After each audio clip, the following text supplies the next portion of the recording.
What's going on, y'all? And it's your boy Young Drizzy back at it again with another video. And today, uh, can't really be excited because I know this is 4 days old, but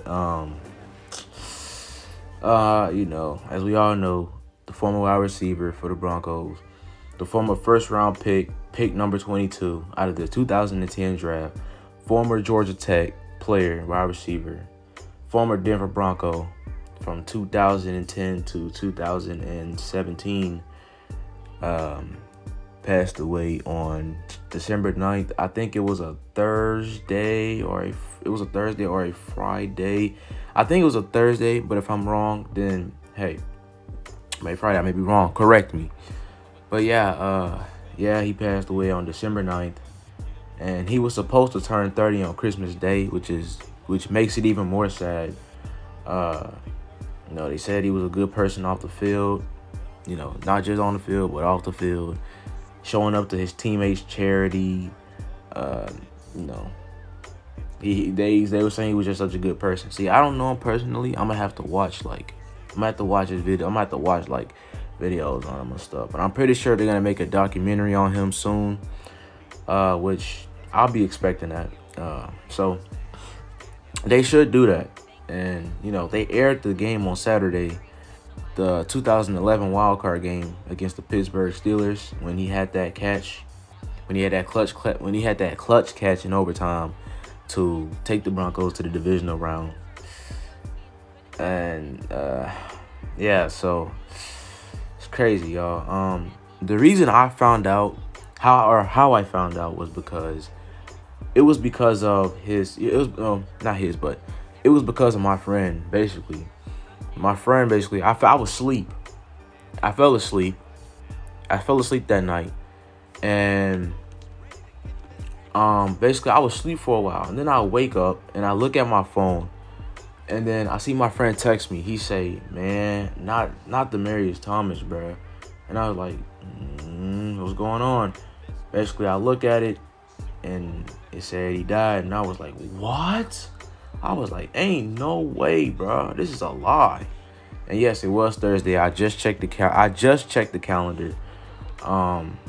Looking at my calendar, it was a Thursday night. So I looked at it. I was like, what? I was like, ain't no way, bro. And then they said that they found him dead in the shower.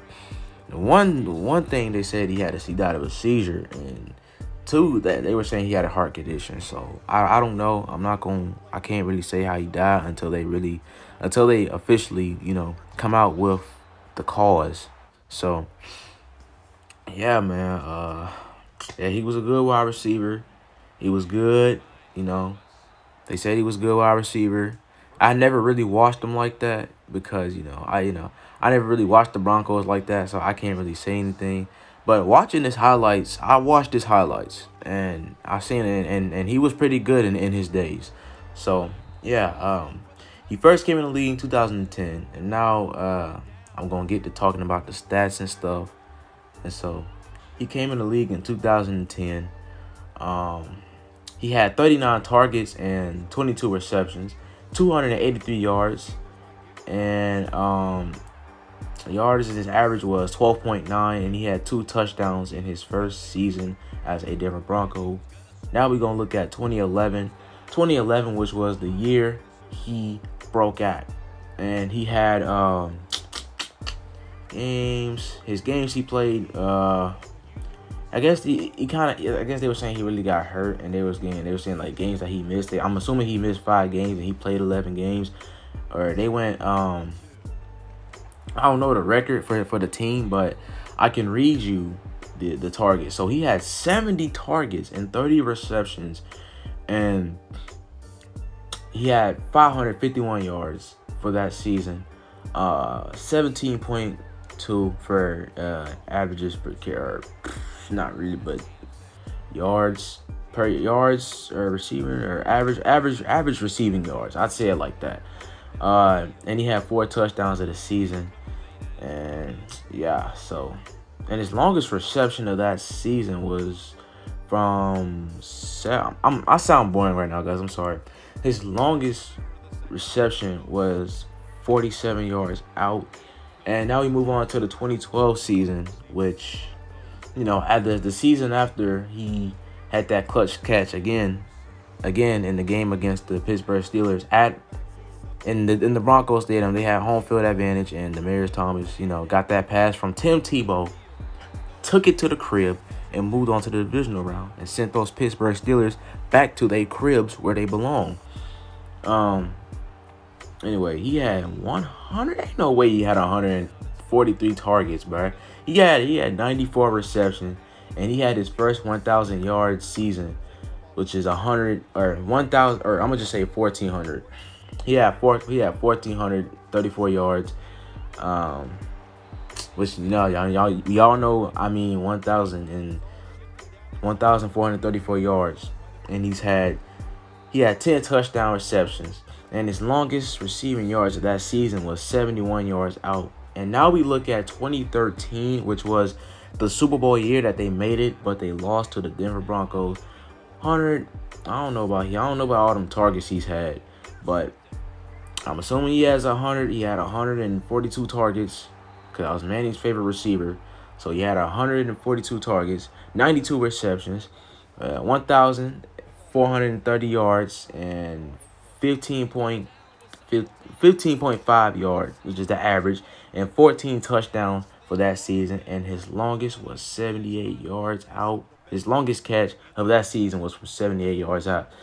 2014, he's had 184 targets, 111 catches, 1,619 yards, 14.6 yards per carry out of that whole season, or yards catching, or yards receiving. That's what I mean, guys. And he's had 11 touchdowns for that season, and his longest was 86. His longest catch of that season was 86 yards out. 2015, 177 targets, 105 receptions, 1,304 catches, 12.4 average receiving yards for that season, and 6 touchdowns. And longest reception was from 72 yards. And you're looking at the 2015 season, and which is the same season they won that Super Bowl. 2016, the year they go without Peyton Manning.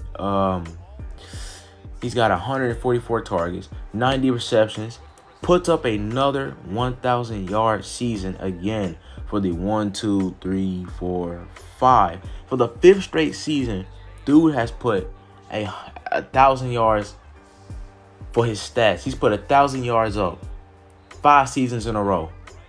Dude set the tone every one of them 5 seasons that Peyton Manning was there. I think he was there from 2013 season to the 2016 season, which were his final years in the NFL. But I may be wrong. Correct me.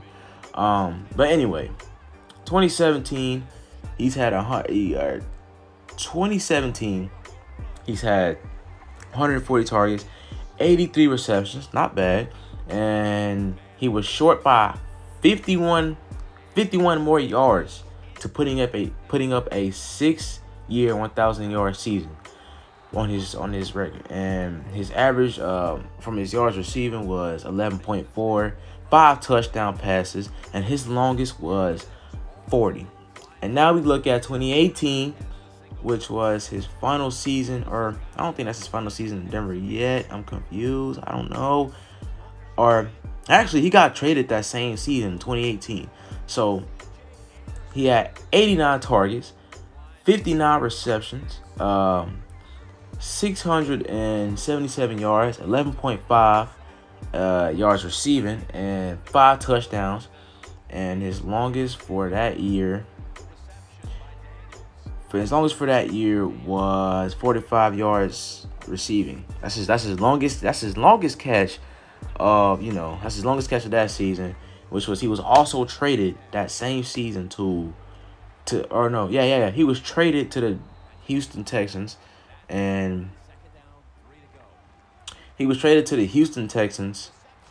and he ended up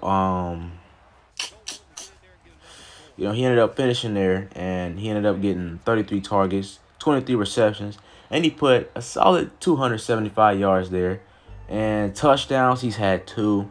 And you see how his age was coming in and his stats was decreasing. And in 2019, which was his final season in the NFL, he's had 58 targets, 36 receptions, 433 yards, and 12.0 yards receiving, which is his average. And he put up 1 touchdown. And his longest catch of that season was 47 yards out. So in his whole career, he's had 1,186 targets, 724 receptions, 9,763 yards, and his average out of his whole career was 13.5. And his touchdowns, he's had 63, and his longest his longest reception in his career was from 86 yards out. And so yeah, he's had a pretty solid career, and he got him a Super Bowl to go out with, won him 2 AFC championships, and got him a Super Bowl against Cam Newton and the Carolina Panthers, as you see me playing against them now in Madden 16 to honor him. So yeah, bruh. So dude's had a pretty solid career. He's had a pretty solid career. Can't say nothing else about that. Yeah, so I read y'all the stats and I put it on the screen because I know y'all didn't want to hear me doing all this talking. I talk too much, and yeah. But it's just crazy, y'all. I just like it just don't sound right to me. Like, he died and stuff like that. It just don't sound right to me. Dude was supposed to turn 34 on Christmas. Now he ain't gonna be able to live his birthday / Christmas day, man. That sucks. Like, I feel bad for him. Like, and dude didn't even want to be by himself. Like, when he was at home, he would want somebody to be there with him because he never knew when his seizures was gonna happen again. Ever since he got in that bad accident a year ago, he's been retired for 6 months. And, you know, dude didn't want to be by himself because his seizure and stuff. And, yeah. And one thing that pointed out that stuck out to me was I was watching Skip and Shannon, and I heard something that Shannon said. He basically said that somebody told him, like, I don't know who it was. I think it was one of his friends or somebody. They was telling him, like, hey, man, go on and check on Demaryius Thomas, bro. He's not doing too good. And basically, he said, I had 2 months to check up on him, and I didn't call him. And now I don't get to. Too late. I got to live with that for the rest of my life now, knowing that I didn't check up on him. And, yeah, so I learned from that. I was like, hey, I'm going to check up on my people. Soon as somebody tell me, not to bash, not to throw shade or anything, but as soon as somebody tell me that somebody that I know or that I'm close with isn't doing too good, especially with their health and whatever, or if they're in a hospital or something, or if they live in their final moments or something like that or whatever, like, I'm going to check up on you. I'm going to check up on you. You better expect me there. You better expect me there as soon as I can, the fastest I can be. I don't care if it's about, I don't care if I'm like sitting at my house chilling. Like, if I'm sitting in my house chilling or something, I'm going to come over there and I'm going to check up on you. And I get a call, hey, check up on this, man. You ain't doing good. I'm coming to check up on you. I'll be there in a minute. Let me put my clothes on real quick. I'll head on over there to the crib. I'll head on over there. Yeah, I'll be there. But yeah, make sure y'all check on y'all people and love y'all people, because y'all never know, because people y'all love, it can be here today and they can be gone tomorrow. And, you know, just need to cherish them. Cherish your family members. Cherish everybody that you have right now. Cherish everybody. Everybody. I don't care. Cherish them.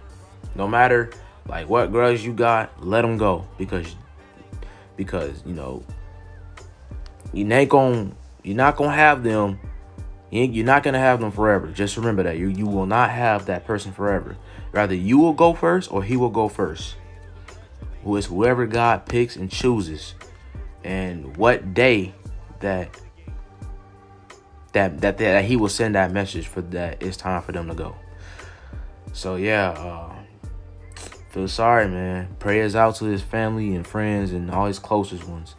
And his teammates as well. And I can't imagine what Peyton Manning was feeling like as soon as he heard that news. I can't only imagine. It's just crazy, bro.